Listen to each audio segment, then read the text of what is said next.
नमस्कार स्टूडेंट्स, आज के इस लेक्चर में हम कंटिन्यू करेंगे ऑपरेटिंग सिस्टम। सब्जेक्ट कोड है BCS 401 का अगला टॉपिक। हमने प्रीवियस लेक्चर के अंदर डिस्कस किया था शेड्यूलिंग एल्गोरिदम, जिसमें हमने देखा था FCFS शेड्यूलिंग एल्गोरिदम, उस पर बेस्ड न्यूमेरिकल्स बहुत ही इंपॉर्टेंट किए थे। उसके बाद फिर हमने देखा SJN और SJF शॉर्टेज ऑफ नेक्स्ट और फर्स्ट, ये शेड्यूलिंग एल्गोरिदम देखा था, जो कि न्यूमेरिकल भी हमने उसमें बहुत सारे न्यूमेरिकल सॉल्व किए थे। इंपॉर्टेंस आपका ये एल्गोरिदम था। और उसके बाद फिर हमने प्रायोरिटी शेड्यूलिंग एल्गोरिदम देखा, उस पर भी हमने न्यूमेरिकल्स वहाँ पे सॉल्व किए थे और उसका कंसेप्ट भी समझा था।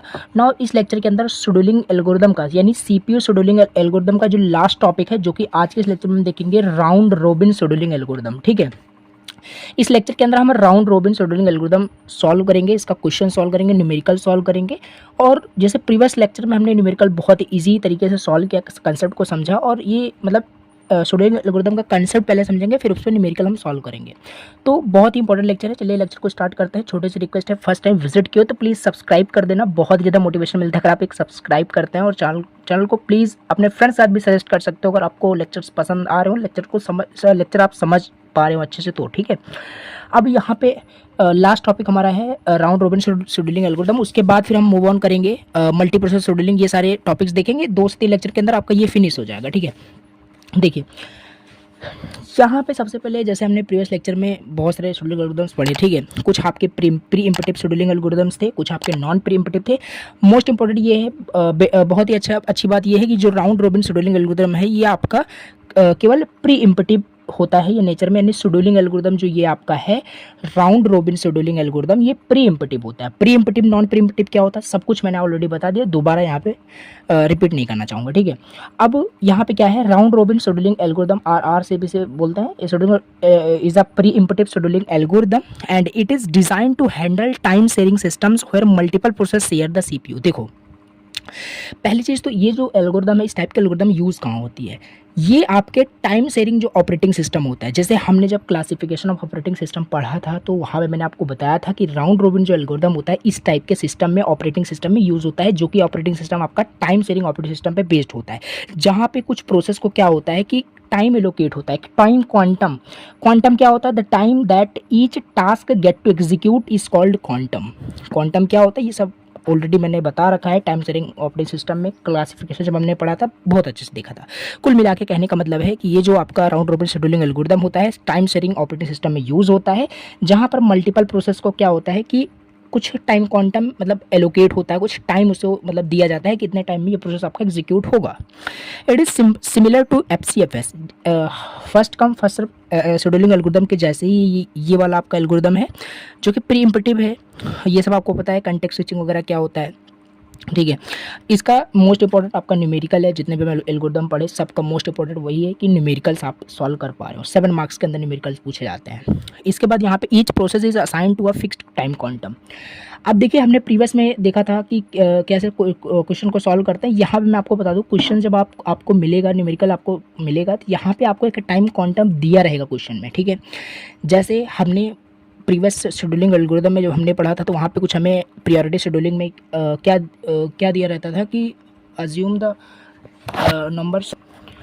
तो यहाँ पे हमें सिंपल समझना है, मोस्ट इंपॉर्टेंट ये है कि जब भी हम क्वेश्चन सॉल्व करेंगे, तो यहाँ हमें हर क्वेश्चन के अंदर टाइम क्वांटम दिया रहेगा। ठीक है, अब कैसे क्या दिया रहेगा, कैसे उसको अज्यूम करना, सॉल्व करना, वो हम देखेंगे अभी। ठीक है, एंड इसमें दिया है CPU switches between process is a circular order. और इसमें जो CPU जो है ईच प्रोसेस को मतलब एग्जीक्यूट करता है सर्कुलर ऑर्डर में। इसमें जो कोई भी अगर आपसे पूछता है राउंड रोबिन शेड्यूलिंग एल्गोरिदम कहाँ पे यूज़ होता है, कहाँ पे यूज़ होता है, टाइम शेयरिंग ऑपरेटिंग सिस्टम में होता है। ये थ्योरेटिकल पार्ट में बता रहा हूँ। उसके बाद ये जो शेड्यूलिंग एल्गोरिदम होता है, इसमें क्वांटम आपसे कोई पूछ सकता है। टाइम क्वांटम क्या होता है, टाइम क्वांटम मैं आपको बता दूं, the time that each task get to execute, यानी हर एक प्रोसेस को, हर एक टास्क को एक टाइम दिया जाता है कि इतने टाइम में इस टास्क को या प्रोसेस को एग्जीक्यूट होना, उसी को टाइम क्वांटम कहते हैं। और इसमें कौन सा डेटा स्ट्रक्चर यूज़ होता है राउंड रोबिन शेड्यूलिंग एल्गोरिथम में, आपको याद रखना है सर्कुलर क्यू यूज़ होता है यहाँ पे। ठीक है, सर्कुलर ऑर्डर यूज़ होता है, आप समझ सकते हैं। ये सिंपल यहाँ पे हो गया। अब इसका चलिए न्यूमेरिकल सॉल्व करते हैं। और इसमें इंपॉर्टेंट ये है कि प्री इम्पटिव भी है, हमें एक टाइप का न्यूमेरिकल यहाँ पे अच्छे से समझना है बस। ठीक है, तो इसका हम 2 क्वेश्चन सॉल्व करेंगे, दोनों बहुत ही इंपॉर्टेंट यहाँ पे न्यूमेरिकल्स हैं। तो देखिए, इस तरीके से पहला क्वेश्चन आपको यहाँ पे दिया है। यहाँ पे देखो, मैं पूरा क्वेश्चन नहीं लिखा हूँ, आपको क्वेश्चंस मिलेगा, टेबल भी दिया रहेगा। इसमें सिंपल प्रोसेस, जैसे सिंपल आप प्रीवियस क्वेश्चन न्यूमेरिकल आपने सॉल्व किया सेम उसी तरीके से रहेगा, बट इसमें आपको बता देगा कि इससे सॉल्व करना है। यहाँ पे साफ साफ लिखा है by round robin scheduling algorithm, इसे सॉल्व करना है।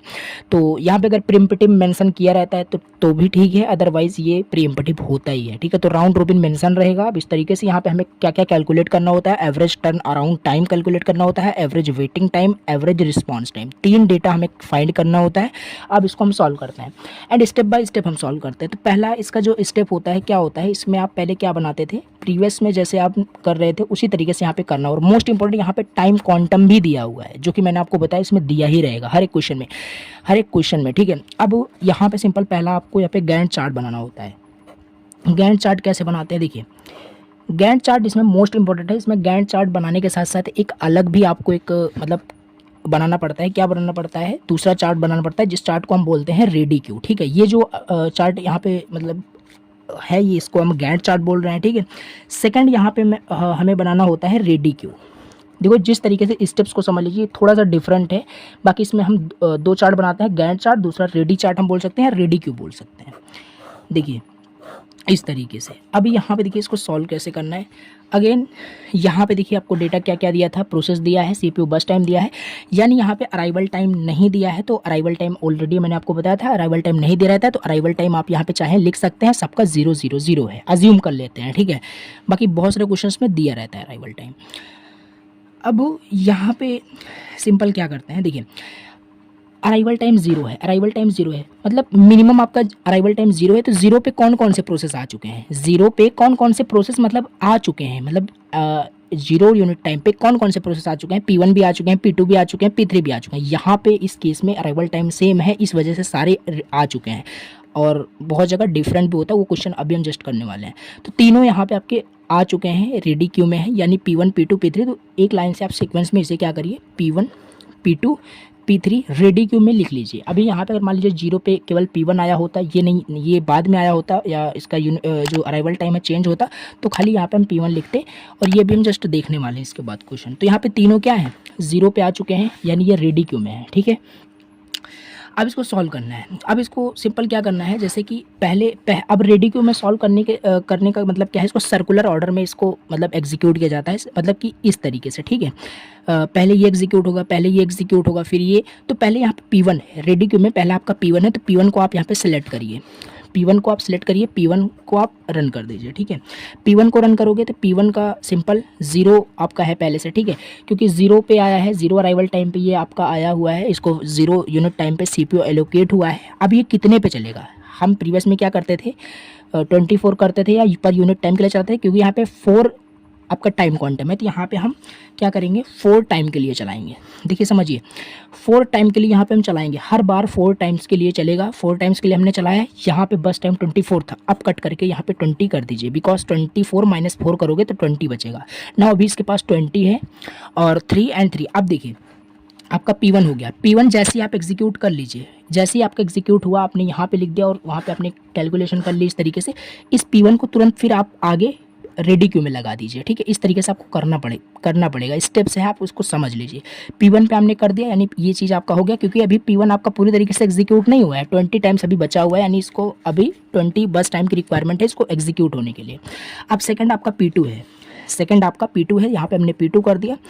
अब देखिए P2 को फिर यहाँ पे 4 टाइम क्वांटम मिला हुआ है, तो यहाँ पे सिंपल क्या करोगे, देखो यहाँ पे P2 को कितना चाहिए, 3 यूनिट टाइम चाहिए कंप्लीट होने के लिए, बस टाइम की रिक्वायरमेंट है 3, और यहाँ पे आपके पास कितना है, 4 है। तो सिंपल यहाँ पे आप क्या करोगे, 3 टाइम्स के लिए चलाओगे, क्योंकि आपके पास ज़्यादा है तो इसको पूरा चला दोगे तो यहाँ पे आपको 0 बचेगा, यानी P2 आपका पूरा एग्जीक्यूट हो चुका है। एंड 3 टाइम्स के लिए आपने चलाया, तो 3 एंड प्लस 4 आपका 7 हो जाएगा, ये हो गया आपका, ठीक है। P2 आपका पूरी तरीके से एग्जीक्यूट हो चुका है। अब इसे आप ऐसा नहीं करोगे फिर से रेडी क्यू में ला दो, क्योंकि ये पूरा आपका फिनिश हो चुका है, अपना काम कर चुका है। अब इसके बाद आ जाइए P3 पे। चलिए P3 पे हम आ गए, P3 पे देखिए सिंपल, इसको 3 यूनिट टाइम की रिक्वायरमेंट है, हमारे पास 4 है, यानी पूरा चला देंगे तो 3 यानी 10 हो जाएगा, ठीक है। यहाँ पे P3 हम चला रहे हैं, 10 हो जाएगा, यहाँ पे 0 हो गया। मैक्सिमम हमारे पास इतना है, 4 यूनिट टाइम क्वांटम एलोकेट हुआ है, तो ये भी एग्जीक्यूट हो गया, ये भी एग्जीक्यूट होगा। अभी आपका ये बचा हुआ है, देखिए अब ये कैसे करना है। अब सिंपल P3 भी हो गया, लास्ट में आपका P1 बचा हुआ है, ठीक है। अब P1 को एग्जीक्यूट करोगे 20 यहाँ पे बस टाइम की रिक्वायरमेंट है 4 मैक्सिमम। नाउ क्या करोगे, इसको अभी आप पूरे के लिए चला दोगे, क्योंकि कितना आप 4 करते जाओगे तो लास्ट में आना वही है। एक काम करिए, पूरे के लिए चला दीजिए। 0 हो गया, 0 हो गया, 20 + 10 30 हो गया। एंड ये P1 के लिए आप चलाए थे। कैसे इसको चेक करते हैं कि आपका सही है कि नहीं, अगेन वही सेम प्रोसेस जो मैंने बताया था, 24 + 3 + 3 इज इक्वल टू कितना हो जाएगा, 30 हो जाएगा। 30 आ रहा है, यानी गैंट चार्ट जो आपका बना हुआ है वो सही है, ठीक है। अब क्या करोगे, सिंपल जैसे प्रीवियस में हम करते थे, यहाँ पे टेबल फिर से बनानी है। प्रोसेस अराइवल टाइम लिख लीजिए, बाकी 0 ही है, कोई मतलब नहीं है यहाँ पे बस टाइम। अब यहाँ पे TAT निकालना है। TAT निकालने का फॉर्मूला क्या होता है, CT - AT, completion time minus arrival time. ये सब ऑलरेडी आपको पता होना चाहिए, मैंने ऑलरेडी समझा रखा है आपको, ठीक है। तो मैं डायरेक्टली कर रहा हूँ, CT यहाँ पे लिख रहा हूँ, TAT लिख रहा हूँ और WT लिख रहा हूँ। एंड लास्ट में हमसे वेटिंग रिस्पॉन्स टाइम भी पूछा है, तो रिस्पॉन्स टाइम भी हम कैलकुलेट करते हैं, P1 P2 P3, ठीक है। तो ये डेटा हमें यहाँ पे फाइंड करना है, जो कि बहुत ही ईजी है। अब यहाँ पे अराइवल टाइम सबका 0 है, बस टाइम सबका क्वेश्चन में दिया है 24:33 24:33। कंप्लीशन टाइम कैसे निकलता है, ऑलरेडी मैंने आपको बताया था। कंप्लीशन टाइम रेडी क्यू का नहीं देखना है, गैंट चार्ट का ही डेटा देखना है, उसे सब कुछ फाइंड करना है। ये तो जस्ट एक एज अ हेल्प चार्ट इसे बोल सकते हो, मतलब कि रेडी क्यू आपको बनाना है फिर भी, ठीक है। अब यहाँ पे P1 का कंप्लीशन टाइम, P1 का लास्ट में देखना है। P1 का कंप्लीशन टाइम 30 है, ठीक है। P1 का कंप्लीशन टाइम कितना है, 30 है, मैं 30 लिख दिया। उसके बाद P2 का कंप्लीशन टाइम कितना है, 7 है, 7 लिख दिया। P1 का P3 का कंप्लीशन टाइम 10 है। नो टर्न अराउंड टाइम कैसे कैलकुलेट होगा, CT - AT, 30 - 0 30, 7 - 0 7, 10 - 0 10। ये TAT निकल गया। बट आपको एवरेज पूछा है, एवरेज तो ऑलरेडी निकालना था, पहले मैं WT निकाल लेता हूँ, यानी वेटिंग टाइम कैलकुलेट कर लेते हैं। TAT - BT, 30 - 24 कितना हो जाएगा, 6 हो जाएगा। यहाँ पे 7 - 3 4 हो जाएगा। 10 - 3 कितना हो जाएगा, 7 हो जाएगा, ठीक है। रिस्पॉन्स टाइम कैसे कैलकुलेट करते हैं, रिस्पॉन्स टाइम भी मैं आपको बताता हूँ, ऑलरेडी आपको बताया है कि first time CPU location minus arrival time, ठीक है। First time CPU location minus arrival time. तो P1 का फर्स्ट टाइम CPU लोकेशन 0 पे हुआ था, फर्स्ट टाइम 0 पे आया था, 0 माइनस क्या हो जाएगा, अराइवल टाइम 0, यानी 0 हो जाएगा। P2 का फर्स्ट टाइम 4 - 0 यानी 4 हो जाएगा। 0 माइनस P3 का 0 - 7 आपका क्या हो जाएगा, 0 माइनस 7 - 0, 7 - 0 आपका 7 हो जाएगा। अब यहाँ से सिंपल आपको एवरेज TAT कैलकुलेट कर लेना है, इसको पूरा जोड़ ऐड कर लेना है, ऐड करने के बाद इसको 3 से डिवाइड कर देना, आंसर आ जाएगा। फिर एवरेज वेटिंग टाइम भी कैलकुलेट करना है, इसको ऐड कर दो, ऐड करने के बाद 3 से डिवाइड कर देना है, क्योंकि 3 आपके पास डेटा है, तो आंसर आपका आ जाएगा। एवरेज रिस्पॉन्स टाइम भी ऐसे कैलकुलेट कर लेना है, RT ऐड कर दो, डिवाइड कर दो 3 से, आपका आंसर आ जाएगा। आंसर मैं आपको बता देता हूँ, एवरेज टर्न अराउंड टाइम 15.6 आएगा, 15.6 आएगा। और एवरेज वेटिंग टाइम आपका आएगा 5.66 आएगा, ठीक है। और वेटिंग टाइम भी आप कैलकुलेट कर लेना, ठीक है। 3 पॉइंट समथिंग आपका आंसर आएगा एवरेज रिस्पॉन्स टाइम करके। तो ये पहला क्वेश्चन इस तरीके से सॉल्व कर लिया हमने। चलिए अब यहाँ पे हम एक दूसरा क्वेश्चन भी देख लेते हैं, जिससे जो भी डाउट है वो आपका यहाँ पे सॉल्व हो जाए। देखिए यहाँ पे दूसरा क्वेश्चन हमें दिया है, कंसिडर द, यहाँ पे 5 प्रोसेस हमें दिया गया है, अराइवल टाइम डिफरेंट यहाँ पे है, ठीक है। और बस टाइम हमें दिया गया है। देखो बस टाइम पहले क्या दिया गया था, 8 दिया है, 2 दिया है, 7 दिया है, 3 दिया है, 5 दिया है, ठीक है। देखिए इसको चलिए फिर से सॉल्व करते हैं। इसमें सेम डेटा आपको फिर से फाइंड करना है, average TAT, average WT, average response time, सब कैलकुलेट करना है, बस डेटा चेंज हो गया। इसमें अगेन सारा डेटा वही फाइंड करना है, बस इसमें डेटा चेंज हो गया है और टाइम क्वांटम यहाँ पे चेंज हो गया है, ठीक है। बाकी डेटा आपको average TAT, average WT, response time सब वही कैलकुलेट करना है। जल्दी से इसका हम गैंट चार्ट बनाते हैं। एंड इसमें अगेन 2 चार्ट बनता है, अलग अलग गैंट चार्ट बनता है और रेडी क्यू बनता है। तो यहाँ पे हम ये थोड़ा सा बड़ा बनेगा, ठीक है।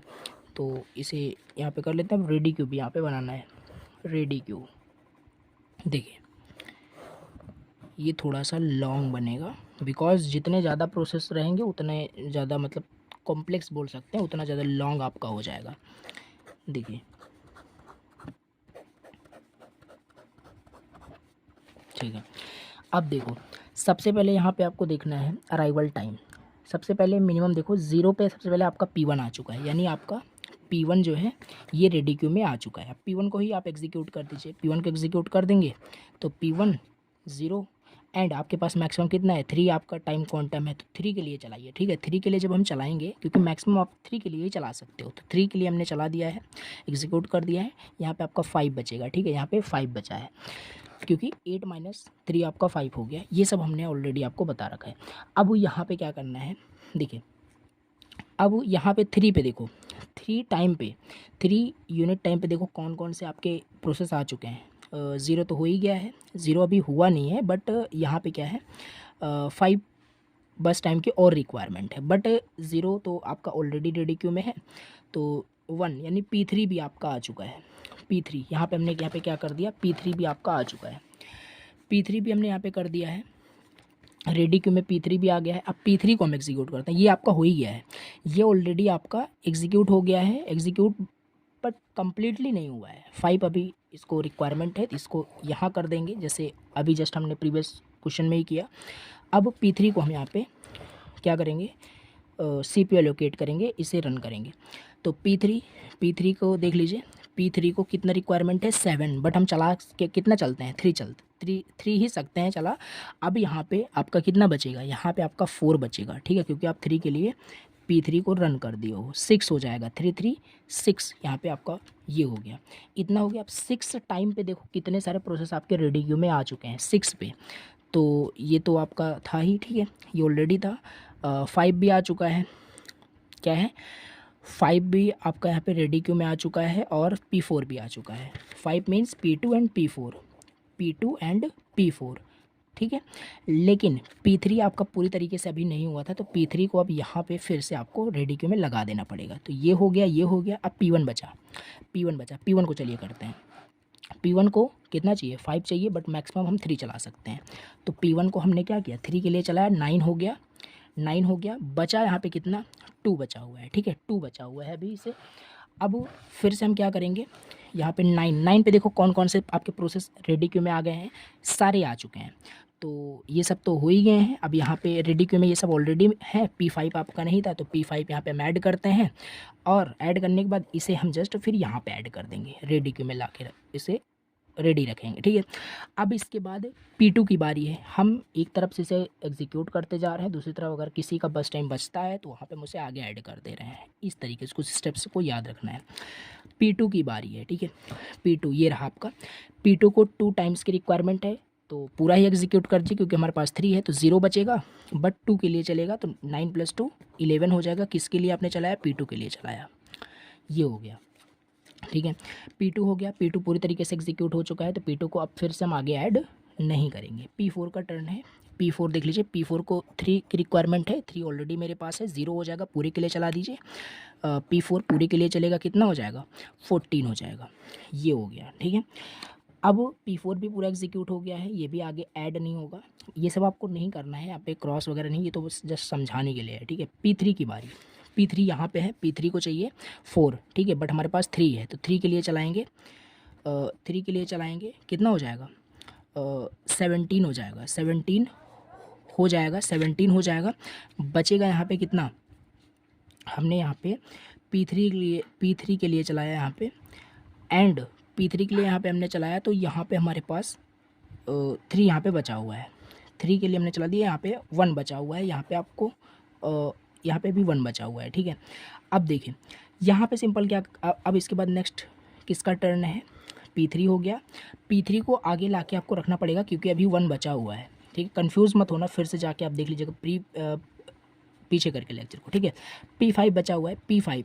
अब P5 की बारी, P5 देख लेते हैं। P5 को 5 की रिक्वायरमेंट है, मैक्सिमम 3 चला सकते हैं। यहाँ पे बचेगा कितना, 2 बचेगा, 3 20 हो जाएगा, यहाँ पे हो जाएगा 20, और बारी किसकी है, P5 की है। ठीक है, ये हो गया।